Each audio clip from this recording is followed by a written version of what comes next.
The bitter wind carried the scent of death across the prairie, as Fiona Wilson clutched her threadbare shawl tighter around her shoulders. The stone wall of the abandoned church, offering little protection against Montana's merciless winter of 1876. Her trembling fingers had long since lost feeling, and the tears that had once streamed down her face were now frozen tracks on her hollow cheeks. The sound of approaching hoofbeats barely registered in her consciousness as she slipped further into the numbing embrace of the cold.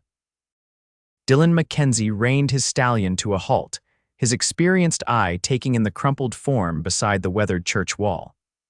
Dismounting with the fluid grace of a man who'd spent most of his life in the saddle, he approached cautiously, one hand resting on the worn handle of his colt. In these lawless territories, caution had kept him alive for 28 years. "Madam." His voice was rough from disuse, having spoken to no one but his horse for nearly 2 weeks. When she didn't respond, he crouched beside her, noting the blue tinge to her lips and the shallow rise and fall of her chest. She was alive barely. "Don't you worry now," he muttered, more to himself than to her.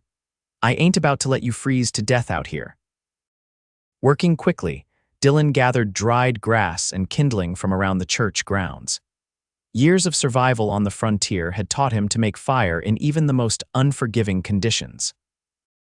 Within minutes, flames licked upward from a small but determined blaze, and he carefully moved the young woman closer to its warmth.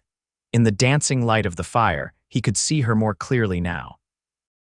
Beneath the dirt and exhaustion, she was young, perhaps 20 or so, with copper-colored hair escaping from a once neat bun. Her clothes were finer than those of a frontier woman, though now they were torn and travel-stained. "Miss, can you hear me?" Dillon tried again, gently rubbing her hands between his calloused palms to restore circulation. Fiona's consciousness returned gradually, first aware of the blessed warmth spreading through her frozen limbs, then the rough texture of hands holding hers. Her eyelids felt impossibly heavy, but she forced them open, finding herself staring into the weathered face of a stranger. Who are you?" Her voice cracked from thirst and cold. "Name's Dillon McKenzie," he answered, reaching for his canteen. "Drink this, slow now." The water felt like heaven on her parched throat. "Thank you," she whispered. "What's a lady like yourself doing out here alone?" Dillon asked, his tone matter-of-fact rather than judgmental. Fiona hesitated, the memories of the past days crashing back with terrible clarity. "I was traveling west with a wagon train. To San Francisco, there was a raid. Cheyenne, I think. They killed everyone." Her voice broke. "I ran. For days I've been running. I saw the church and thought that you'd found sanctuary," Dillon finished for her. "This place has been abandoned for years. Nearest town is Silverdale, about 15 miles west." "I had nowhere else to go," she admitted. "Well, you do now," Dillon said firmly. "What's your name, Miss?" "Fiona Wilson." "Miss Wilson, I reckon we'll stay here tonight, get some food in you, and head to Silverdale come morning. I've got business there anyway." Fiona studied him in the firelight. He wasn't particularly tall, but his frame carried the lean strength of a man accustomed to hard living. His face was tanned and lined from years under the sun, with a strong jaw partially hidden beneath several days' worth of beard. But it was his eyes that caught her attention, gray-blue like a winter sky, alert yet not unkind. "Why would you help me?" she asked warily.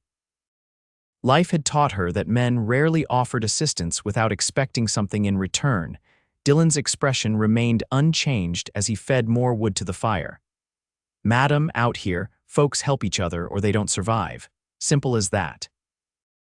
As night deepened around them, Dillon prepared a simple meal of jerky and beans, which Fiona devoured with little regard for propriety.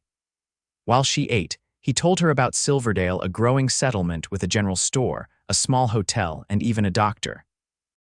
"Not much compared to San Francisco," he said with a hint of dry humor, "but it's civilization of a sort."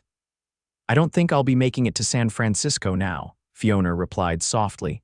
"I had family there, at least I thought I did. My uncle wrote that I could join him after my parents died, but now—" She trailed off, staring into the flames. "One step at a time," Dillon advised. "First Silverdale, then we'll figure the rest." The fire crackled between them, casting long shadows against the church wall. Fiona felt the weight of exhaustion pressing down on her. Despite the stranger's presence, she found her eyelids growing heavy. Dillon noticed her fatigue. "Get some sleep, Miss Wilson. I'll keep watch." "But you need rest too," she protested weakly. A ghost of a smile crossed his face. "Been living on the trail since I was 16. I can go days without proper sleep if needed." Too tired to argue, Fiona wrapped herself in the blanket he offered and curled up beside the fire. The last thing she saw before sleep claimed her was Dillon McKenzie's silhouette against the star-filled sky, his hand resting casually on his gun as he scanned the darkness beyond their small circle of light. Fiona woke to the smell of coffee. For a disorienting moment, she thought she was back in her childhood home in Boston, with her mother preparing breakfast downstairs. Then reality rushed back the raid, the days of desperate wandering and the cowboy who had found her. Dillon crouched by a fresh fire, pouring steaming coffee into a tin cup. "Morning," he said simply. "Thought you might need this." Sitting up, Fiona accepted the cup gratefully. The hot liquid burned her throat but sent warmth spreading through her body. "Thank you." "We should reach Silverdale by midday if we start soon," Dillon said, packing his few belongings efficiently. "Think you can ride?" Fiona hesitated. "I've only ridden side saddle and not for many years." Dillon assessed her for a moment. "You'll ride with me then. Dust can handle us both." He nodded toward his horse, a sturdy buckskin gelding grazing nearby. The intimacy of sharing a saddle with a stranger made Fiona uncomfortable, but she had little choice. After a breakfast of hardtack and the last of the jerky, Dillon helped her onto Dust before swinging up behind her. "Hold tight to the saddle horn," he instructed, his voice close to her ear as he reached around her for the reins. The journey to Silverdale was largely silent. Fiona was acutely aware of Dillon's presence behind her, the steady rhythm of his breathing, the occasional murmured command to his horse, the protective way his arm sometimes steadied her when the terrain grew rough. He wasn't overly familiar, maintaining as much distance as the saddle allowed, but the situation itself created an unavoidable closeness. Around midday, as Dillon had predicted, Silverdale came into view. It was larger than Fiona had expected. Several dozen buildings stretched along a main street, with houses and small farms dotting the surrounding countryside. "It's grown since I was last here," Dillon commented. "The railroad coming through changed things." As they rode down the main street, Fiona felt eyes turning toward them. A woman riding double with a trail-worn cowboy was bound to attract attention, and she felt her cheeks warm with embarrassment over her disheveled appearance. Dillon seemed oblivious to the stairs, guiding Dust directly to a two-story building with a sign identifying it as the Silver Dollar Hotel. He dismounted first, then reached up to help Fiona down. Her legs, stiff from the ride and weak from days of hardship, nearly gave way beneath her. Dillon's strong hands caught her elbows, steadying her. "Easy now," he murmured. A balding man emerged from the hotel, his eyebrows rising at the sight of them. "Dillon McKenzie, that you thought you'd be running cattle up in Wyoming territory by now." "Change of plans, Frank," Dillon replied. "Need a room for the lady. She's had a rough time." Frank's eyes widened slightly as he took in Fiona's condition, but to his credit, he asked no questions. "Sure thing. Sarah just cleaned the corner room yesterday, has its own wash basin and everything. And we'll need hot water sent up," Dillon added, reaching into his pocket for money. "I can't let you pay for me," Fiona protested, suddenly aware that she had nothing, no money, no possessions beyond the clothes on her back. Dillon's expression remained impassive. "Consider it a loan, then. You can repay me when you're back on your feet." Inside, the hotel was modest but clean. Frank's wife, Sarah, a kind-faced woman in her 50s, took one look at Fiona and immediately took charge. "Land's sakes, child, you look half dead. Frank, tell Billy to bring up that hot water right away. And fetch my blue dress from the back room. It might be a bit large, but it'll do until we can get something proper." Overwhelmed by the sudden kindness, Fiona felt tears threatening. "I don't know how to thank you." "No need for that," Sarah said briskly. "Any friend of Dillon's is welcome here." "We're not exactly," Fiona began, but Dillon cut her off. "Miss Wilson was with a wagon train headed to San Francisco. There was a raid. She's the only survivor I found." Sarah's face softened with sympathy. "Oh, you poor dear. Well, you're safe now." While Sarah fussed over Fiona, Dillon conferred quietly with Frank. "I need to see Sheriff Tanner. Which building is his office now?" "New jailhouse, end of Main Street," Frank replied. "Something I should know about," Dillon shook his head. "Just need to report what I found or didn't find." "I'll be back later to check on Miss Wilson." Before leaving, he approached Fiona, who was being led toward the stairs by Sarah. "I need to speak with the sheriff about what happened. You get some rest. I'll come back this evening." Fiona wanted to ask him not to leave, to stay where she could see him, this stranger who had become her only connection to safety in a world suddenly turned hostile. But she simply nodded. "Thank you, Mr. McKenzie, for everything." Something flickered in his eyes, perhaps surprise at her formality after their shared journey. "Dillon," he corrected gently. "Just Dillon." The bath Sarah prepared was possibly the most wonderful thing Fiona had experienced in her life. Washing away days of dirt and fear, she felt almost human again. The borrowed dress was indeed too large, but clean clothes were a luxury she hadn't dared hope for just 24 hours earlier. After the bath, exhaustion claimed her, and she fell into a deep sleep on the surprisingly comfortable bed. When she awoke, evening shadows stretched across the room, and someone had left a tray of food on the small table by the window: bread, cheese, and a bowl of stew still faintly steaming. As she ate, Fiona contemplated her situation. With no money and no contacts, her options were severely limited.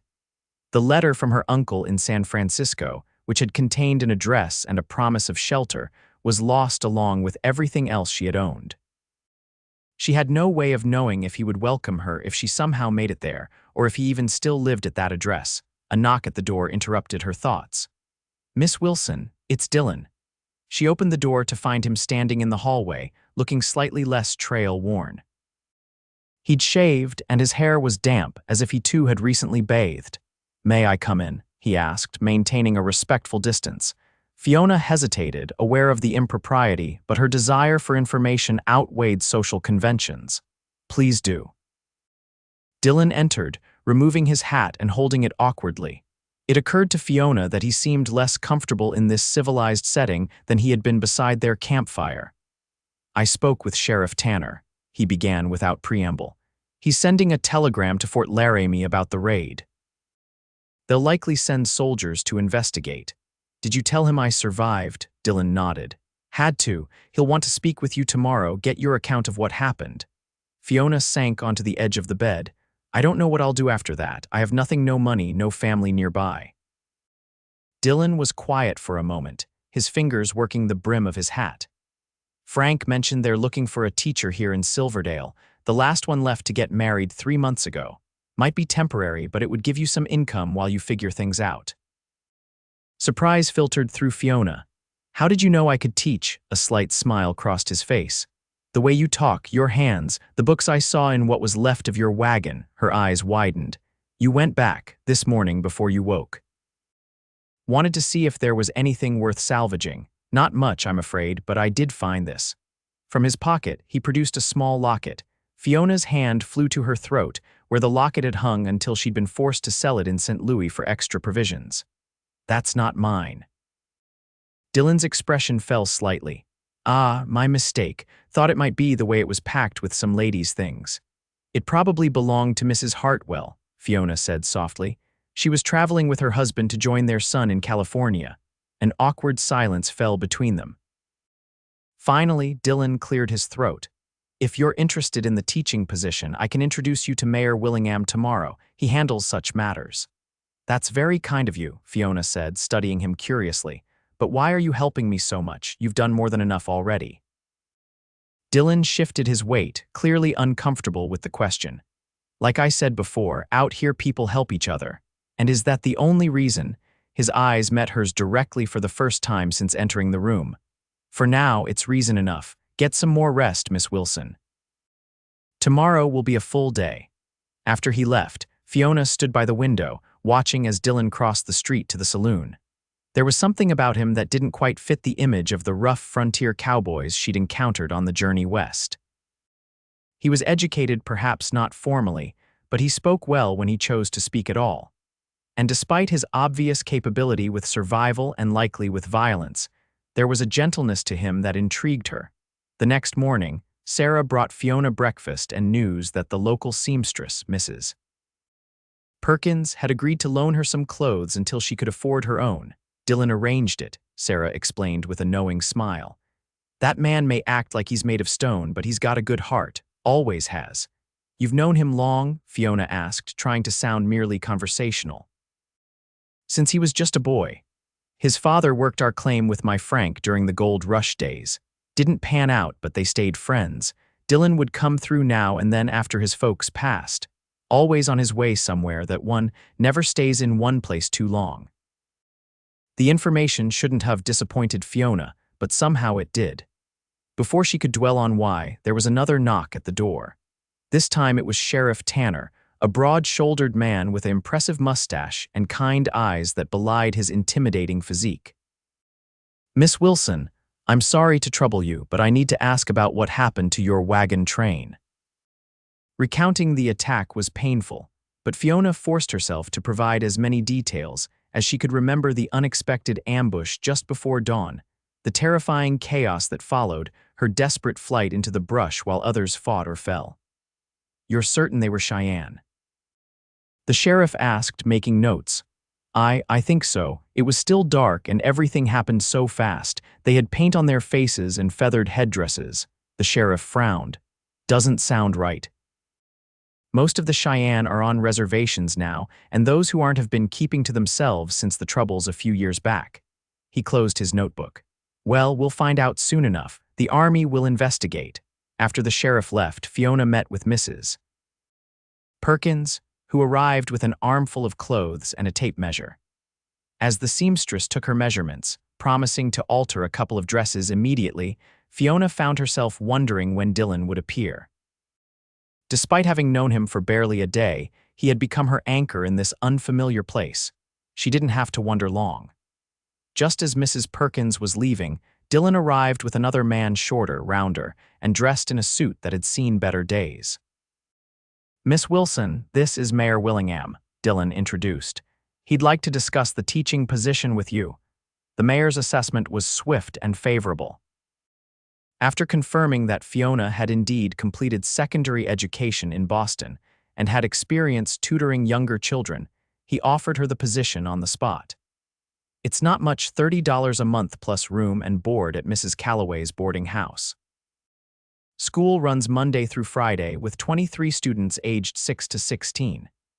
It was less than she might have earned in a larger town, but given her circumstances, it was an incredible opportunity.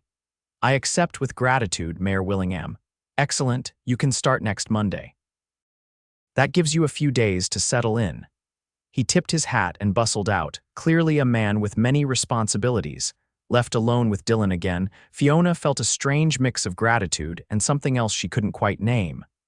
"I don't know how to thank you. You've given me a chance to start over." Dillon shifted uncomfortably under her grateful gaze. "It's nothing. Town needs a teacher and you need work. Simple as that." "Will you be staying in Silverdale?" The question slipped out before she could stop it. He hesitated. "For a little while. Got some business with a cattle buyer coming through next week." "I see." Fiona tried to hide her disappointment. "Well, I hope I'll see you around town before you leave." A faint smile touched his lips. "I reckon you will, Miss Wilson. Silverdale ain't that big." True to his word, Dillon appeared regularly over the next few days. He helped Fiona move to Mrs. Calloway's boarding house, introduced her to key townspeople, and even accompanied her to the small schoolhouse on the edge of town so she could prepare for her first day of teaching. The schoolhouse was a simple one-room building with rows of rough-hewn desks, a pot-bellied stove in the corner, and a battered teacher's desk at the front. Books were scarce, a few tattered McGuffey readers, some arithmetic primers, and a large Bible. "It ain't much," Dillon acknowledged as Fiona surveyed her new domain. "It's perfect," she replied, running her fingers along the chalkboard. "I can work with this." As they walked back to town, Fiona found herself stealing glances at Dillon. In the few days since their meeting, his presence had become a comfort rather than a curiosity. He still revealed little about himself, deflecting personal questions with practiced ease, but she had learned to read his expressions, the slight crinkle at the corners of his eyes when something amused him, the way his jaw tightened when a subject touched a nerve. "Dillon," she ventured as they neared the boarding house, "would you join me for dinner at the hotel tonight? My treat." Seeing his surprise, she hurried on. "Mrs. Calloway gave me an advance on my first month's pay. I'd like to repay your kindness, even if it's just a meal." He seemed about to refuse, then reconsidered. "That would be nice, Miss Wilson. Fiona," she corrected with a smile. "Just Fiona." That evening marked a subtle shift in their relationship. Over dinner, Dillon finally shared bits of his past, how he'd lost his parents to influenza when he was 15. His years working cattle drives from Texas to Montana. His brief stint as a scout for the Army during the conflicts with the Sioux. "I've been moving ever since," he concluded, turning his coffee cup in his hands. "Never stayed anywhere long enough to put down roots." "And that's how you prefer it?" Fiona asked. His eyes met hers across the table. "It's what I'm used to. Wouldn't know what to do with roots if I had them." "Perhaps you simply haven't found the right place to plant them," she suggested softly.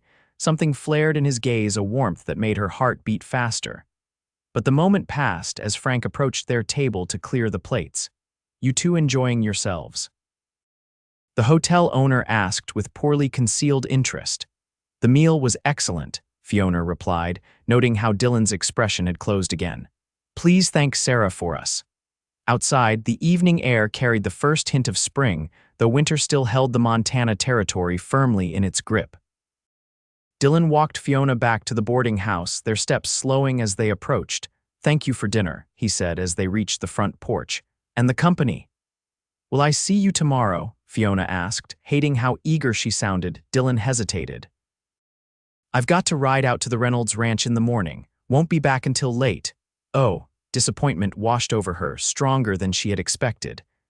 "Another time then," he nodded, his expression unreadable in the gathering darkness.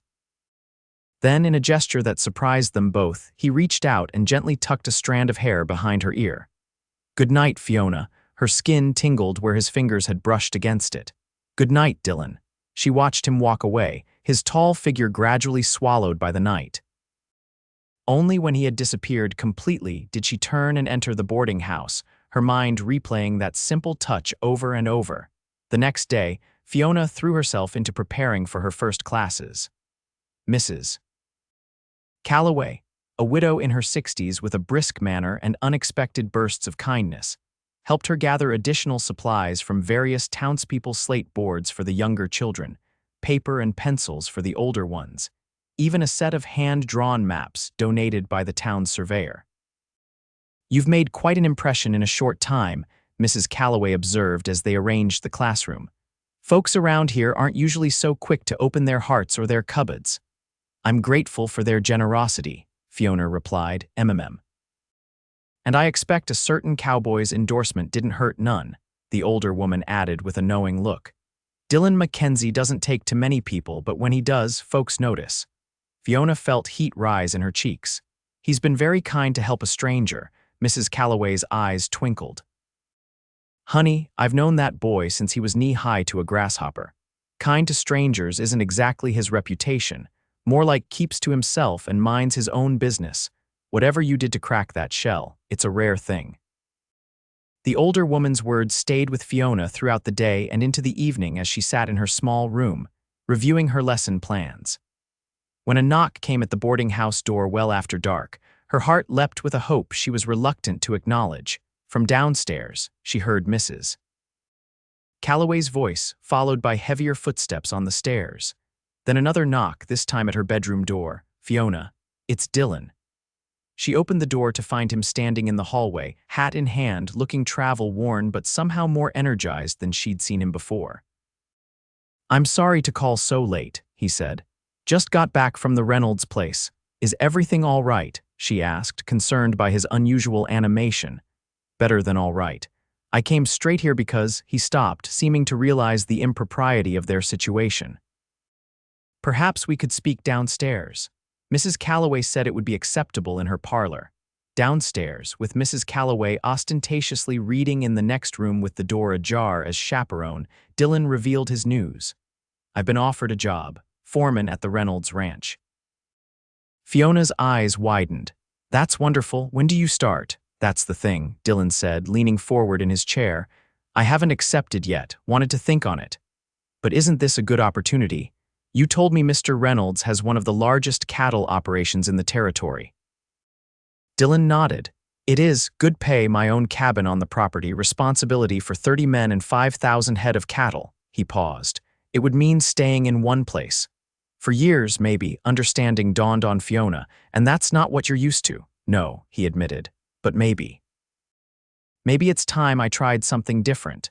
The way he looked at her then, with a vulnerability she'd never seen in him before, made Fiona's breath catch. Was she part of the reason he was considering this change? The thought both thrilled and terrified her. "What will you do?" she asked softly. "I told Reynolds I'd give him my answer by the end of the week." He stood, seemingly restless. "I should let you get some rest. Big day tomorrow with your first classes." At the door, he paused. Would you have dinner with me again tomorrow to celebrate your first day of teaching?" Fiona smiled. "I'd like that very much." The next morning dawned bright and clear, perfect for the first day of school. Fiona arrived early, arranging the room one last time before her students began to arrive. They came in small groups: farm children with their siblings, town children in slightly better clothes, all eyeing her with the same mix of curiosity and wariness.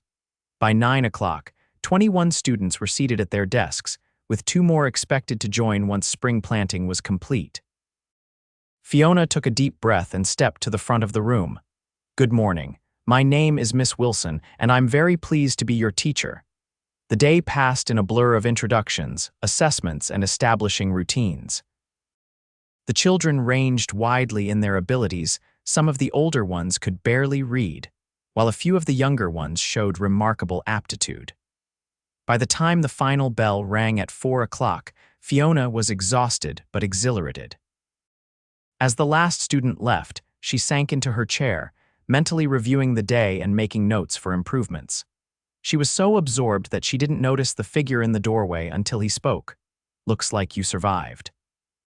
Fiona's head snapped up to find Dillon leaning against the doorframe, his expression warm with something that might have been pride. "More than survived," she replied, smiling. "I think I may have found my calling. Never doubted it." He straightened, entering the classroom fully. "Ready for that dinner? You must be starving after wrangling all those young'uns all day." "Famished," she admitted, gathering her things. "Though I'm not sure I'll be very good company. I might fall asleep in my soup." Dillon chuckled, a sound she'd rarely heard from him. "Then we'll make it an early night." They walked to the hotel together, Fiona chattering about her students and plans for the curriculum. Dillon listened attentively, occasionally asking questions that revealed his genuine interest. It wasn't until they were seated at the hotel restaurant that she realized she dominated the conversation. "I'm sorry," she said, embarrassed. "I haven't let you get a word in edgewise." "I like listening to you," he replied simply. "You light up when you talk about teaching." The sincerity in his voice warmed her more than the coffee Frank placed before them. "Thank you for everything, Dillon. Without you, I don't know where I'd be right now." "You'd have found your way," he said with certainty. "You're stronger than you give yourself credit for." Over dinner, Fiona steered the conversation toward him. "Have you decided about the Reynolds offer?" Dillon took a sip of his coffee before answering. "I'm leaning toward accepting. Been thinking a lot about what you said about finding the right place to put down roots." "And you think Silverdale might be that place?" His eyes held hers. "It has its attractions." The way he said it left little doubt that she was one of those attractions. Fiona felt her cheeks grow warm, but she didn't look away. Something was growing between them, something tentative and fragile, but undeniably real. As days turned into weeks, Fiona settled into her role as Silverdale's schoolteacher. The children responded well to her methods, and parents began stopping by to express their appreciation for her dedication. Meanwhile, Dillon accepted the foreman position at the Reynolds Ranch, moving into the small cabin on the property but riding into town frequently. Their friendship deepened through shared meals, Sunday walks after church, and quiet conversations on Mrs. Calloway's porch. Dillon gradually revealed more of himself, his dreams of someday having his own ranch. his love of books that surprised those who knew only his rough exterior, his complicated feelings about the changing frontier. "The wild days are ending," he told her one evening as they watched the sunset from the church steps, the same church where he had found her, now being restored by the townspeople. "Railroads bringing more settlers every month. In 10 years, this won't be the same place. Is that a bad thing?" Fiona asked. He considered the question. "Not bad, just different. The freedom of the open range is something special, but there's something to be said for civilization too." His eyes found hers in the fading light, for community, for having people who matter to you. The first time Dillon kissed her was on a Sunday afternoon in late April. They had ridden out to a meadow blooming with wildflowers, where he had prepared a simple picnic. As they sat on a blanket, talking about everything and nothing, a comfortable silence fell between them. "Fiona," he said finally, his voice unusually hesitant, "I'm not good with words, but I need to tell you something." She waited, her heart suddenly racing. "When I found you that night by the church, I was just passing through, had no plans to stay more than a day or two." He reached out, taking her hand in his. "Now I can't imagine being anywhere else, because of you." Fiona's breath caught. "Dillon, I know it hasn't been long," he continued, his thumb tracing circles on her palm. "And I know you came west with different dreams. But I'm falling in love with you, Fiona Wilson. Have been since that first night when you looked up at me with those brave eyes, determined to survive despite everything." Tears welled in Fiona's eyes. "I've been falling in love with you too," she whispered. "The man who lit a fire for a stranger and stayed to make sure she was safe." Dillon's hand gently cupped her cheek, his eyes asking a question. In answer, Fiona leaned forward, and their lips met in a kiss that was both tender and passionate, a promise of something neither had expected to find in this remote corner of the frontier. When they returned to town that evening, something had fundamentally changed between them. They were no longer simply friends, but something more, a truth that didn't escape the notice of Silverdale's observant residents. "About time," Mrs. Calloway remarked dryly when Dillon brought Fiona back to the boarding house, their intertwined fingers telling the story without words. Word spread quickly in a town the size of Silverdale. The following day, Fiona faced knowing smiles from her students' parents and thinly veiled questions from the ladies who stopped by the schoolhouse after classes. Dillon, meanwhile, endured good-natured ribbing from the ranch hands and a surprisingly emotional blessing from old Mr. Reynolds, who declared that a good woman was the making of any man worth his salt. Their courtship progressed with a mixture of frontier practicality and genuine romance. Dillon rode into town whenever his duties allowed, sometimes just for an hour to have coffee with Fiona between his responsibilities. On Saturdays, when Fiona wasn't preparing lessons, he took her riding across the stunning Montana landscape, showing her places few settlers ever saw: hidden valleys carpeted with flowers, pristine lakes reflecting the endless sky, ancient forests where elk and deer moved like shadows. Through these excursions, Fiona came to understand Dillon's deep connection to the land. He read the natural world like she read books, finding meaning in the flight of birds, the patterns of clouds, the behavior of animals. When a spring storm caught them far from town one afternoon, he led her to a small cave he knew of, where they waited out the downpour in companionable conversation. "Have you ever been afraid out here, alone?" she asked as lightning illuminated the landscape outside their shelter. Dillon considered the question seriously. "Not afraid exactly, respectful. The land doesn't care if you live or die, it just is. Understanding that keeps you alive." "That sounds lonely." He looked at her then, his expression softening. It was, until now. As spring turned to summer, their relationship deepened. Dillon began joining Fiona at church each Sunday, sitting beside her in the newly repaired pews of the same church where their story had begun. He helped her establish a small garden behind the schoolhouse, where she taught the children about plants and growing food. In return, she helped him improve his reading, spending evenings with books by lamplight in his cabin or on Mrs. Calloway's porch. Not everyone approved of their relationship. Silverdale's wealthiest resident, Henry Palmer, had made his interest in the new schoolteacher clear from her arrival, and he viewed Dillon's success with open resentment. As owner of the town's bank and several businesses, Palmer was accustomed to getting what he wanted. A refined lady like yourself deserves better than a saddled tramp who got lucky with a foreman's job, he told Fiona one day when he cornered her outside the general store. Mackenzie will never be anything more than what he is now. Fiona's eyes flashed with anger. Mr. Palmer, Dillon McKenzie has more character and integrity in his little finger than most men have in their entire bodies, and I'll thank you to keep your opinions to yourself. The confrontation might have ended there if Palmer hadn't chosen that moment to grab Fiona's arm as she tried to leave. You're making a mistake, Miss Wilson. I can offer you a proper home, a position in society. Take your hand off her. Dillon's voice, deadly quiet, came from behind them. Palmer released Fiona but turned to Dillon with a sneer. The lady and I were having a private conversation. It's over now, Dillon said, his body tense with controlled anger. And if you ever put your hands on her again, our next conversation won't be nearly so civilized. The banker's face flushed with humiliation and rage. You're threatening me. Do you know who I am in this town? I know exactly who you are, Dillon replied evenly. Now move along before you say something you'll regret. For a tense moment, it seemed Palmer might escalate the situation. Then, with a final glare, he turned and stalked away. Are you all right?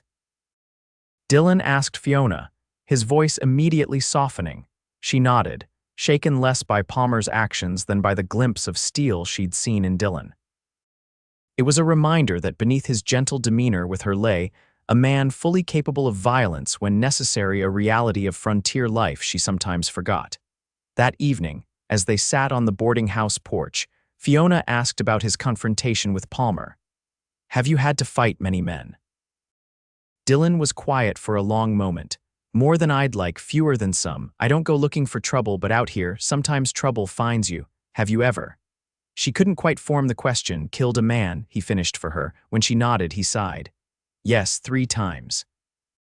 Once when a gang tried to rob a cattle drive I was working. Once when a drunk in Dodge City pulled a gun over a card game.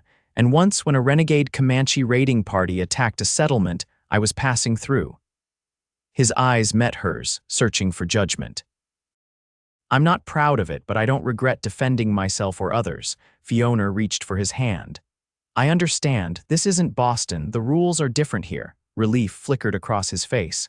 I was afraid knowing that might change how you see me. It doesn't, she assured him.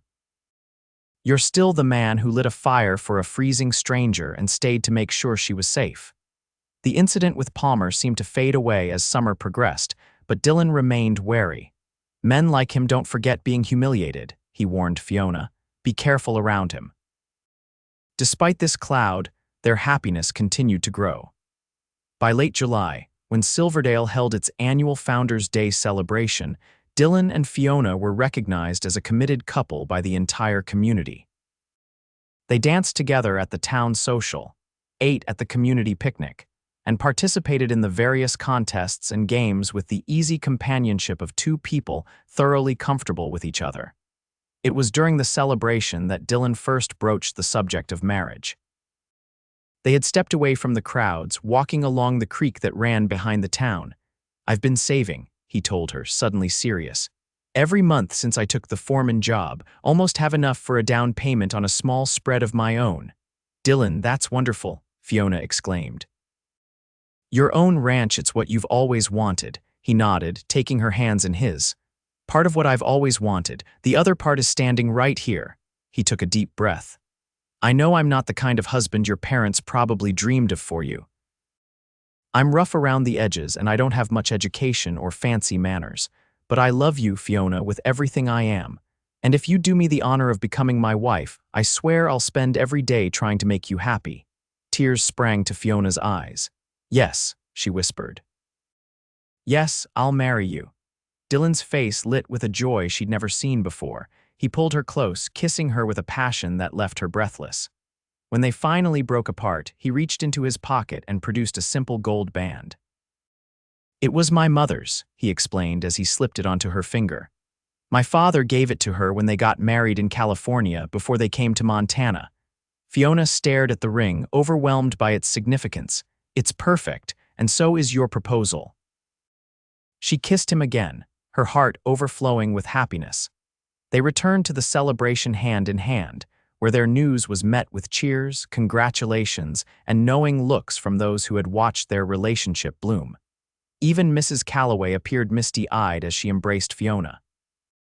"Never thought I'd see the day when Dillon McKenzie settled down," the older woman said. "You've worked a miracle, my dear."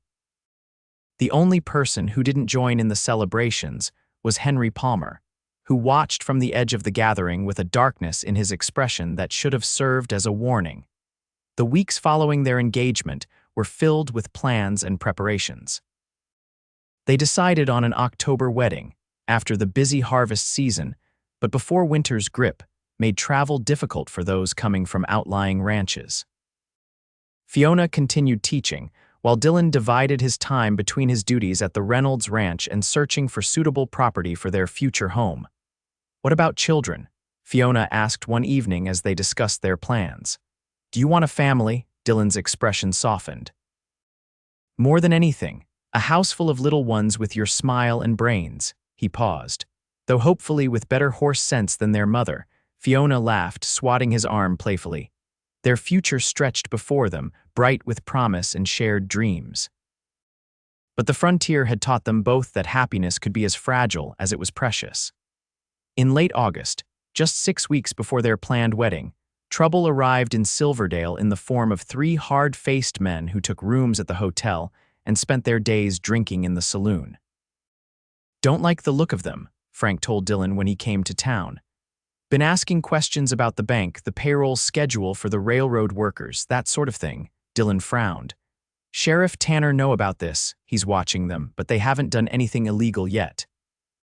Dillon's instincts, honed by years on the frontier, told him something wasn't right. He advised Fiona to be extra careful and made a point of being in town more often, despite the busy season at the ranch. His concerns proved justified when, 3 days later, shots rang out on Main Street. Dillon was at the livery stable when he heard the gunfire. Running toward the sound, he found a scene of chaos. The 3 strangers were emerging from the bank, guns drawn, with bags of money in their hands. Sheriff Tanner lay wounded on the boardwalk, and several townspeople had taken cover behind water troughs and barrels. Without hesitation, Dillon drew his revolver and fired, hitting one of the robbers in the shoulder. The man dropped his bag but managed to mount his horse. The other 2 returned fire as they swung onto their own mounts, forcing Dillon to dive behind a wagon for cover. As the robbers galloped out of town, Dillon ran to the sheriff. "How bad is it?" Tanner grimaced, clutching his bleeding thigh. "I'll live." "But those bastards got away with the railroad payroll, nearly $5,000. "Not all of it," Dillon said, nodding toward the dropped bag. "And they won't get far. The one I hit will be leaving a blood trail even a city slicker could follow." Other men were gathering now, anger and determination on their faces. Within minutes, a posse was forming, ranchers, shopkeepers, and ranch hands all volunteering to ride after the robbers. "I'll go too," Dillon told the deputy who was taking charge in the sheriff's absence. "No." The voice came from behind him. Fiona stood there, her face pale but resolute. "Please, Dillon, let the others go." He shook his head. "I can track better than most of them. They need me." "I need you alive," she countered, her voice breaking slightly. "We're getting married in 6 weeks." Dillon gently took her hands. "And I intend to be there, but I can't let those men escape when I can help bring them to justice." He kissed her quickly. "I'll be careful, I promise. We should be back by tomorrow." Reluctantly, Fiona nodded, understanding that this was part of who he was, a man who didn't shirk responsibility or danger when duty called. "Come back to me," she whispered. "Always," he promised. The posse rode out within the hour, following the clear trail left by the fleeing robbers. As Dillon had predicted, the wounded man was leaving spots of blood on the ground, making tracking easy despite the robbers' attempts to lose their pursuers by crossing streams and splitting up.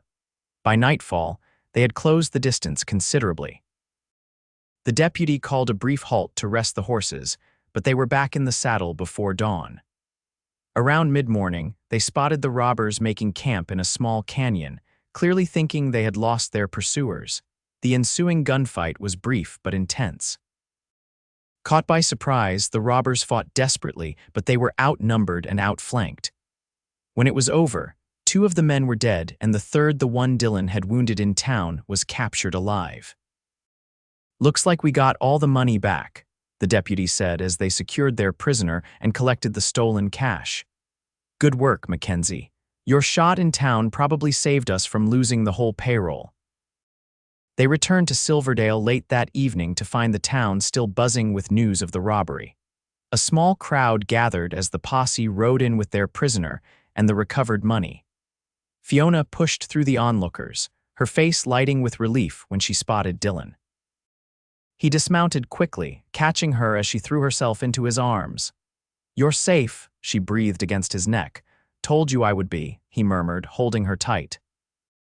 Later, after the prisoner was secured in the jail and the money returned to the bank, Dillon and Fiona sat on the steps of the boarding house, his arm around her shoulders as he recounted the pursuit and capture. "I was so afraid," she admitted when he finished.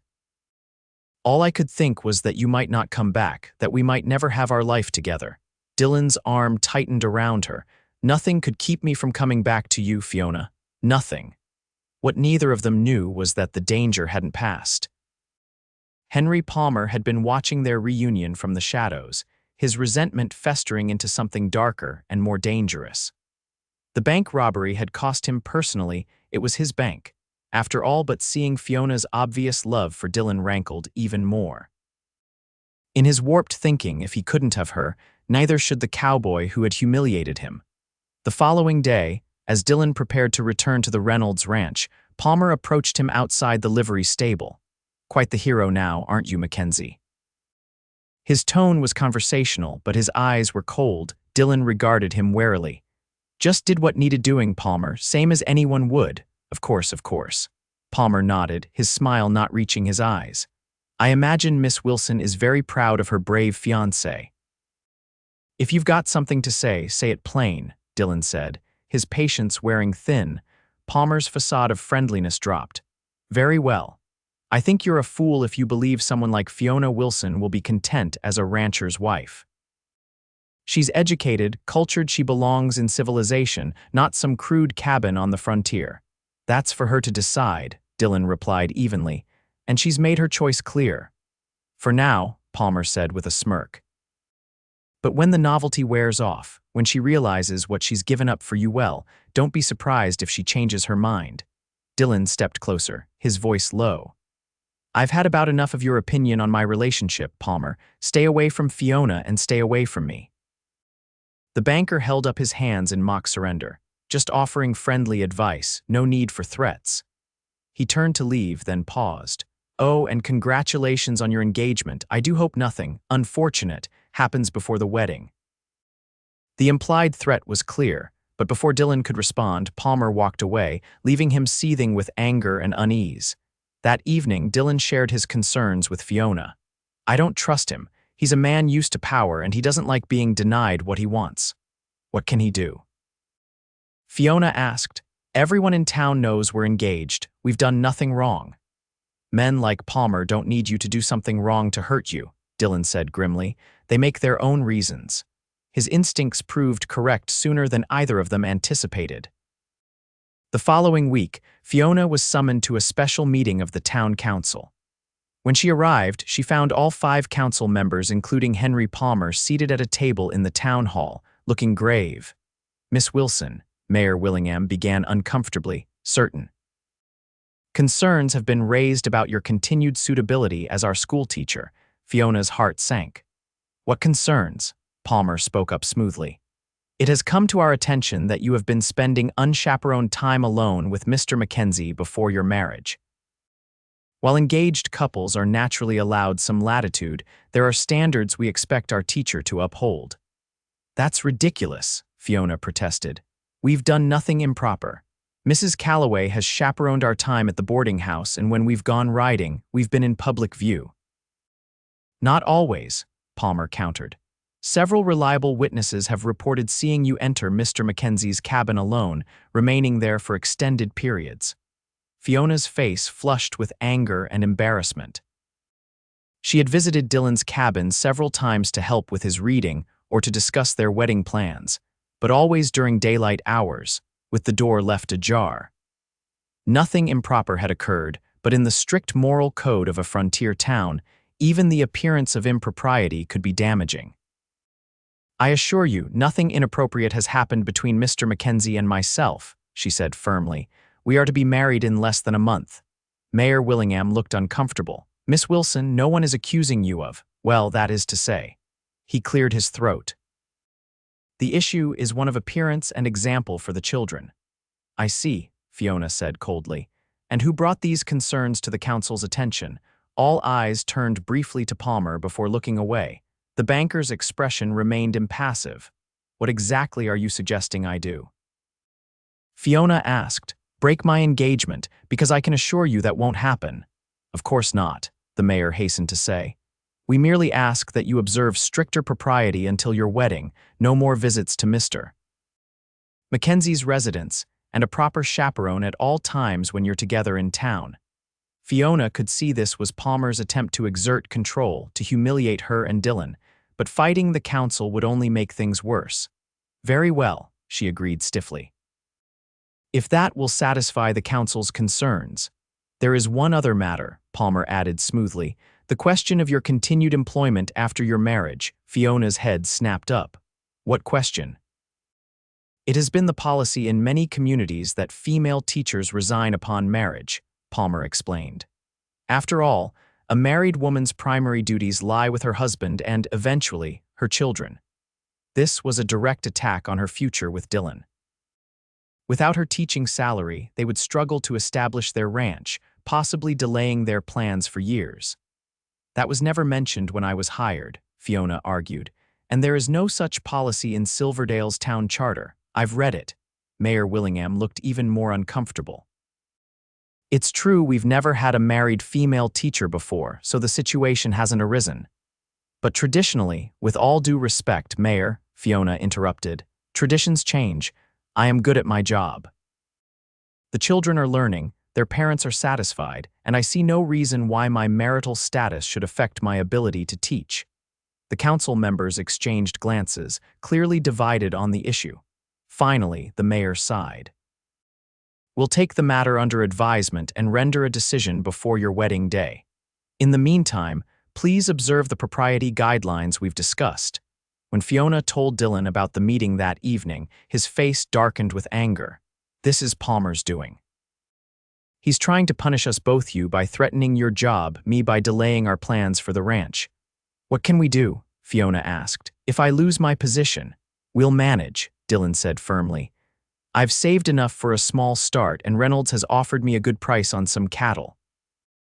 It might be harder, but we'll make it work." Fiona leaned against him, drawing strength from his certainty. "I won't let Palmer win. I'm a good teacher and this town needs me." "That's my girl," Dillon murmured, kissing the top of her head. The following weeks were tense. Fiona and Dillon observed the council's strictures to the letter, meeting only in public places with proper chaperones. Meanwhile, Fiona quietly gathered support among her students' parents, many of whom were outraged when they learned their children's education might be disrupted by outdated traditions. As their wedding day approached, the council finally reconvened to decide Fiona's fate. This time, the meeting was open to the public, and the town hall was packed with supporters' mothers whose children had flourished under Fiona's teaching, fathers who recognized the value of education for their families' futures. One by one, community members stood to speak on Fiona's behalf. Mrs. Reynolds, wife of Dillon's employer and a respected figure in the community, was particularly eloquent. "My own daughter couldn't read a word when Miss Wilson arrived," she declared. "Now she reads to me every night from the Bible.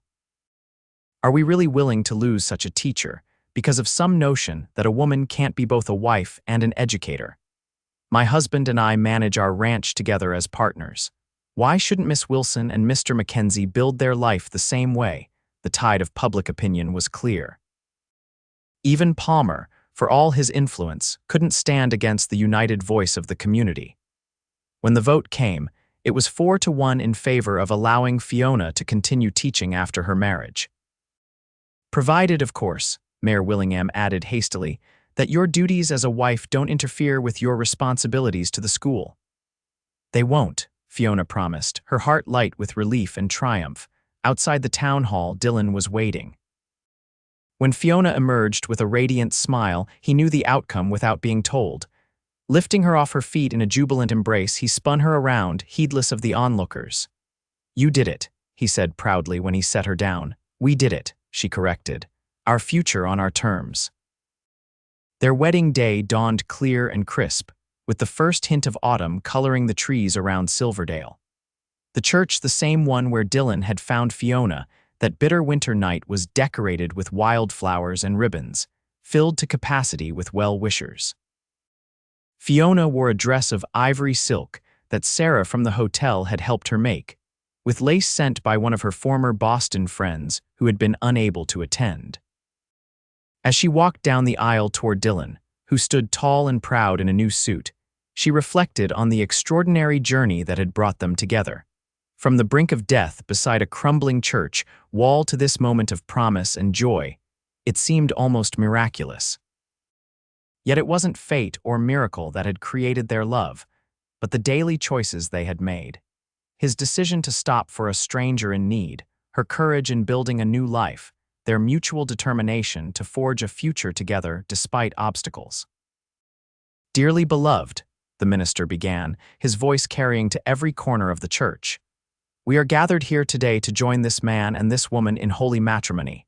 The ceremony was simple but deeply meaningful. When they exchanged vows, Dillon's strong voice never wavered, and Fiona's response rang with certainty.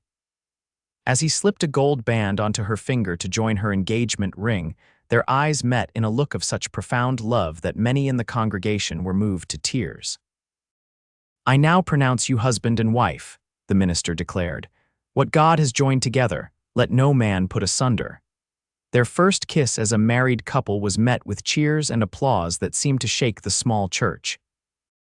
Hand in hand, they walked back down the aisle and out into the October sunshine, where the entire town waited to celebrate with them. The reception was held in the town square, with tables laden with food prepared by every household in Silverdale. There was dancing to fiddle music, speeches from friends both old and new, and toasts to the couple's health and happiness. Even Henry Palmer made an appearance, offering stiff congratulations before departing early. As evening fell and lanterns were lit around the square, Dillon drew Fiona away from the celebrations for a moment of privacy. "I have something to show you," he said, leading her toward the livery stable where a buggy waited, already hitched to his horse. "Where are we going?" Fiona asked, curious. "Not far," he promised, helping her into the buggy. They drove for about 20 minutes, following the creek that ran through town before turning onto a smaller trail. Finally, they crested a small rise, and Dillon stopped the buggy. Below them, in the gathering dusk, Fiona could make out the outline of a small cabin nestled among cottonwood trees. A curl of smoke rose from its chimney, and lamplight glowed in its windows. "What is this place?" she asked, though something in her heart already knew. "Our home," Dillon said softly. "I bought the land last month, 50 acres with water rights to the creek. Been working on the cabin every spare moment. It's not fancy, but it's solid, and there's room to expand as our family grows." Tears filled Fiona's eyes. "When did you find time to do all this?"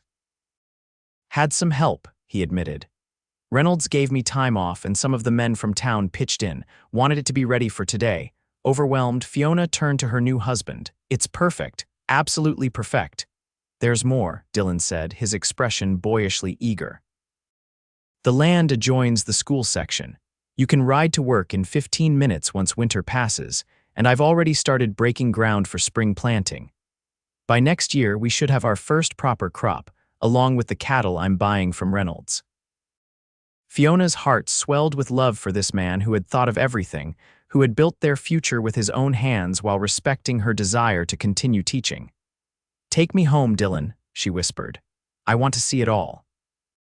The cabin was indeed small but beautifully crafted, with a main room containing a stone fireplace, a sturdy table and chairs, and a rocking chair positioned by the window. A curtained doorway led to a bedroom where a handmade bed was covered with a colorful quilt that Fiona recognized as Mrs. Calloway's work. Simple shelves held Dillon's few books, with space left for the ones Fiona would bring. Every detail spoke of care and thoughtfulness. "Do you like it?" Dillon asked, watching her face anxiously as she explored their new home. In answer, Fiona wrapped her arms around his neck and kissed him with all the love in her heart. "It's more than I ever dreamed of," she told him when they finally broke apart. "Our own place built with your hands." "Our hands now," he corrected gently. "Everything I have is yours, Fiona. Everything I am." As night fell completely, they stood together in the doorway of their cabin, looking out at the land that would sustain them, the stars that had witnessed their journey, and the distant lights of Silverdale where their story had begun. "Do you ever think about how close we came to never meeting?" Fiona asked softly. "If you hadn't passed by that church that night." "I don't believe in coincidences," Dillon replied, his arm secure around her waist. "I think I was always meant to find you there, cold beside that church. To light that fire and sit beside you. And now we have a lifetime to sit beside each other," Fiona said, leaning her head against his shoulder. "A lifetime," Dillon agreed, kissing her forehead, "and it's only just beginning." In the years that followed, the small cabin grew along with their family. First came a kitchen addition, built the summer after their wedding, then a larger bedroom when Fiona announced she was expecting their first child.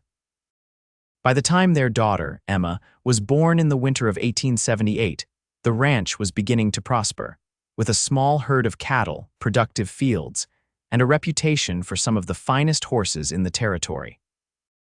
Fiona continued teaching until late in her pregnancy, then returned when Emma was 6 months old, often bringing the baby with her to the delight of her students. When their son, James, arrived 2 years later, followed by twins Michael and Sarah 2 years after that, the school board built a small nursery adjacent to the schoolhouse, recognizing the value of keeping their teacher happy. Dillon thrived as a rancher, his years of experience on other men's land serving him well on his own. By 1885, the McKenzie Ranch employed 3 full-time hands and was known throughout the territory for its quality stock. The original cabin had expanded into a proper house with a wide porch where the family gathered on summer evenings, watching the sunset and sharing stories of their day. Silverdale grew too, becoming a proper town with a rail station, a bank under new ownership after Henry Palmer moved east following some questionable business dealings, and even a small lending library that Fiona helped establish. The wild frontier was gradually being tamed, just as Dillon had predicted, but they found they didn't mind the changes as much as they had feared. On cold winter nights, when the children were asleep and snow blanketed the land, Dillon and Fiona often sat before their fireplace, his arm around her shoulders just as it had been that first night by the abandoned church. "You ever miss the old days?" she asked once. The freedom of the open range, answering to no one, Dillon considered the question, his fingers absently playing with a strand of her hair, now streaked with a few threads of silver. "Sometimes I miss the solitude," he admitted, "the simplicity of it. But then I look at you, at our children, at everything we've built together, and I know I wouldn't trade this life for anything." Fiona leaned up to kiss him, her heart full. "Nor would I, not for all the drawing rooms in Boston." Outside, the Montana winter raged, much as it had on the night they first met. But within the walls of the home they had built together, there was warmth, there was love, and there was the profound contentment of 2 people who had found in each other exactly what they needed: a companion for the journey, a partner in all things, and a love that had started with a simple act of kindness beside a forgotten church.